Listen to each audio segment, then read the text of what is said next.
बिस्मिल्लाहिर्रहमानिर्रहीम। अज़ीज़ बच्चों, गुज़श्ता 2 दिनों से हम असनाफ़ नसर पर बात कर रहे हैं। आज का हमारा लेक्चर भी उन्हीं दोनों लेक्चर के साथ कनेक्टेड है, यानी जो बाकी असनाफ़ नसर रह गई हैं, आज हम उन असनाफ़ नसर पर बात करेंगे। और मुझे उम्मीद है कि इन 3 लेक्चर्स के बाद तमाम बच्चे इस काबिल हो जाएंगे कि वो असनाफ़ नसर पर एक बहुत मुदल्लल किस्म के नोट लिख सकें। असनाफ़ नसर में अगली सिन्फ है इंशाइया। ये नौखेज़ सिन्फ नसर अंग्रेज़ी अदब से दरामद की गई है। अंग्रेज़ी ऐसे की एक शक्ल है। यही वजह है कि अंग्रेज़ी में इंशाइये को लाइट ऐसे कहा जाता है। इस्तिलाह में इंशाइया से मुराद वो मुख्तसर तहरीर है जिसमें मुसन्निफ़ ज़िंदगी से मुतल्लिक़ किसी भी मौजू पर शिगुफ्ता और बेसाख्ता अंदाज में इजहार करे तो उसे हम इंशाइया कहेंगे। सादगी, शिगुफ्तगी और ताज़गी इंशाइये की बुनियादी सिफ़त है। इंशाइया निगार कभी तंज़ और कभी मज़ाह से काम लेता है, मगर वो तंज़ व मज़ाह के आमियाना अंदाज को इख्तियार नहीं करता। एक म्यारी इंशाइये में ज़ेरे लब तबस्सुम की कैफियत और शिगुफ्तगी की फ़िज़ा पैदा करना या होना ज़रूरी होती है। जहाँ तक इंशाइया की खसूसियात का ताल्लुक़ है तो उसकी खसूसियात में नंबर 1 इख्तसार, नंबर 2 तनव्वुअ, नंबर 3 दाखिली और ख़ारजी तासुरात का संगम, नंबर 4 अधूरापन, नंबर 5 शिगुफ्तगी और ताज़गी, नंबर 6 गैर रस्मी अंदाज शामिल है। अज़ीज़ बच्चों, अगली सिन्फ है मकतूब निगारी या खतूत निगारी। ख़त अरबी ज़ुबान का लफ्ज़ है जिसके मानी तहरीर, लकीर, निशान, नामा, मकतूब, चिट्ठी वगैरह के हैं। इस्तिलाह में ख़त से मुराद 2 अशख़ास के दरमियान तहरीरी राब्ता है। मकतूब नवीसी अदब की कदीम तरीन शक्ल है। ख़त को बिलअमूम निफ्स मुलाकात का नाम दिया जाता है जो कि गालिब ने दिया है। गोया ख़त बिलमुशाफ़ा मुलाकात की कमी को एक हद तक पूरा करता है। इस तरह ख़त दिली ख़यालात व जज्बात का रोज़नामचा और असरार हयात का सहीफ़ा है। जहाँ तक ख़त के अज्जा का ताल्लुक़ है तो उनकी टोटल तादाद 5 है। नंबर 1 पेशानी, नंबर 2 अलक़ाब, नंबर 3 आदाब, नंबर 4 नफ्स मज़मून और नंबर 5 इख्तिताम या ख़ात्मा। जहाँ तक खतूत की अक़साम हैं तो इसकी 3 अक़साम हैं। नंबर 1 निजी और ज़ाती खतूत, नंबर 2 अमूमी खतूत और नंबर 3 सरकारी और दफ्तरी खतूत वगैरह। अज़ीज़ बच्चों, अगली सिन्फ है खाका निगारी। खाका लुग़वी मानी इब्तदाई नक्शा, ढांचा और चरबा के हैं। खाका निगारी के मानी है किसी की तस्वीर लफ्ज़ों में अदा कर देना। और जहाँ तक अदबी इस्तिलाह का ताल्लुक़ है तो खाका वो तहरीर या मज़मून है जो किसी शख्सियत का भरपूर तासुर पेश करे। इसे किसी शख्स की कलमी तस्वीर भी कह सकते हैं। खाका स्केच को शख्सी मुरक्का या शख्सिया भी कहते हैं और खाका नवीसी को शख्सियत निगारी का नाम भी दिया जाता है। खाका निगारी में अज़ीज़ बच्चों, किसी भी शख्स का जब खाका लिखा जाता है तो उसकी अच्छाई और बुराई यानी दोनों उसकी खसूसियात, चाहे वो अच्छाई में हो या बुराई में हो, उनको बयान किया जाता है। जहाँ तक खाके की अहम खसूसियात हैं, पहली उसकी खसूसियत है इख्तसार, नंबर 2 गैर रस्मी और शख्सी अंदाज, नंबर 3 शगुफ्तगी, नंबर 4 जामियत, नंबर 5 तनव्वुअ और नंबर 6 नफ्सियाती इंसानी का गहरा मुशाहिदा।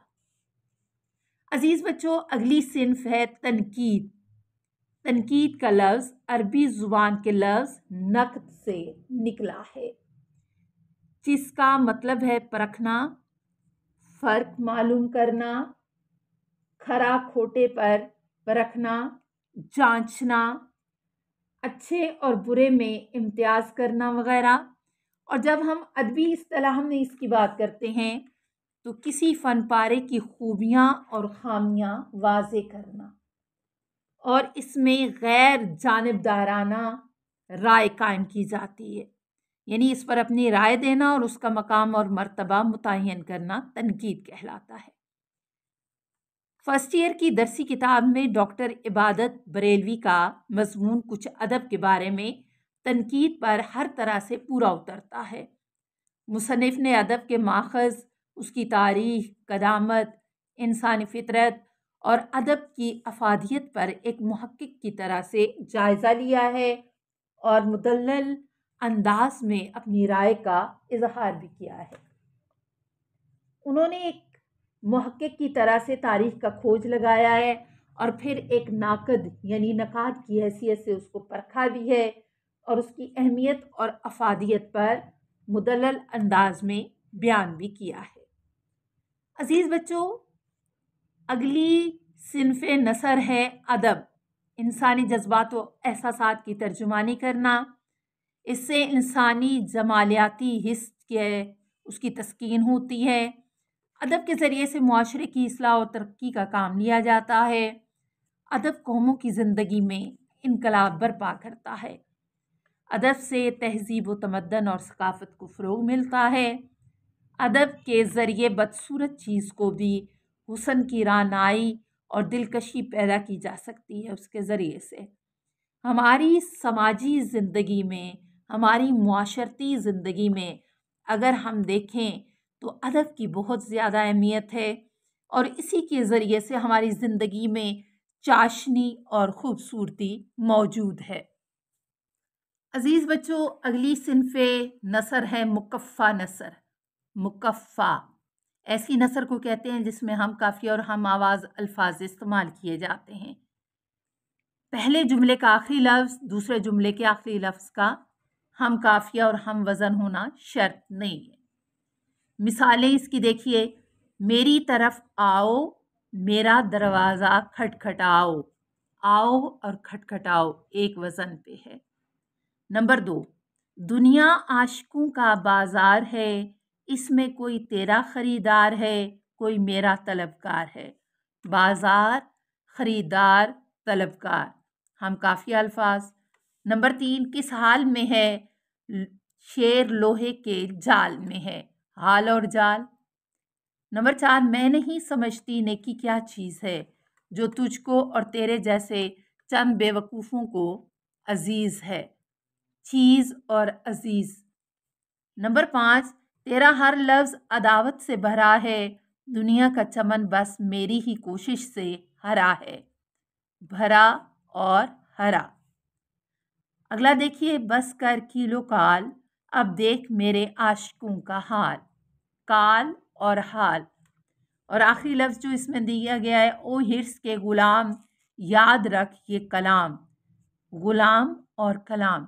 तो मुकफ़ा नसर उसको कहते हैं जो कि एक ही वज़न पर जिसके अल्फाज इस्तेमाल किए जाएं। अगली सिन्फ़े नसर है लुग़वी मानी। लुग़वी का लफ्ज़ लुग़त से निकला है और लुग़त ज़ुबान को कहते हैं, जो उर्दू में अल्फाज के मानी और उनके जो है महासन देखने के लिए इस्तेमाल किया जाता है, उसको लुग़त कहा जाता है। लुग़वी मानी से मुराद वो मानी है जिसमें लफ्ज़ को वज़ा करने के लिए इब्तदाई तौर पर इस्तेमाल किया जाए। आगे देखिए, आगे है इस्तिलाही मानी। अगर कोई कौम, जमात या फ़िरका किसी लफ्ज़ के मानी मौजू के अलावा कोई और मानी मुकर्रर कर लेता है तो वो इस्तिलाही मानी कहलाता है। अगली किस्म है वस्फ़ी मानी। किसी लफ्ज़ का सफ़ाती, तौसीफ़ी या तारीफ़ी मतलब उसका वस्फ़ी मानी कहलाता है। असनाफ़ी नसर में से अगली है सिलिंग। किसी पेशे या तबके के लोग तबादला ख्याल के लिए अल्फाज को वज़ई के बजाय कुछ और मखसूस मानी के लिए इस्तेमाल करते हैं। ऐसे इस्तेमाल होने वाले अल्फाज को सीलिंग कहा जाता है। जैसे सियासी वफादारी बदलने वाले को लोटा कहना। अगर कोई बच्चा नहायत ही नाजुक मिजाज हो और लाड प्यार में पला बड़ा हो तो उसे मम्मी डैडी बच्चा कहना सीलिंग कहलाएगा। अजीज़ बच्चों, असनाफ़ नसर में अगली सिन्फ है सवाने हयात। किसी शख्स के मुतालिक उसकी ज़िंदगी के बारे में तमाम रूदात को यकजा करके मुरतब करना, इसको सवाने हयात कहा जाता है। सवाने हयात किसी के मुतालिक मुरतब की जा सकती है जिसमें पसंदीदा शख्सियात भी हो सकती हैं और इनमें मजहबी और रूहानी शख्सियात को भी ज़्यादा अहमियत हासिल होती है। सवाने हयात बायोग्राफी, ऑटोबायोग्राफी के नाम से इसको अंग्रेज़ी में पुकारा जाता है। अजीज़ बच्चों, मैंने असनाफ़ नसर को यानी इस दरिया को कूज़े में बंद करने की कोशिश की है ताकि आपकी जुमला मुश्किलात जो हैं वो हल हो सकें और मुझे उम्मीद वासिक है कि इंशाअल्लाह मैं अपनी इस मेहनत में और इस काविश में ज़रूर कामयाब हुई होंगी।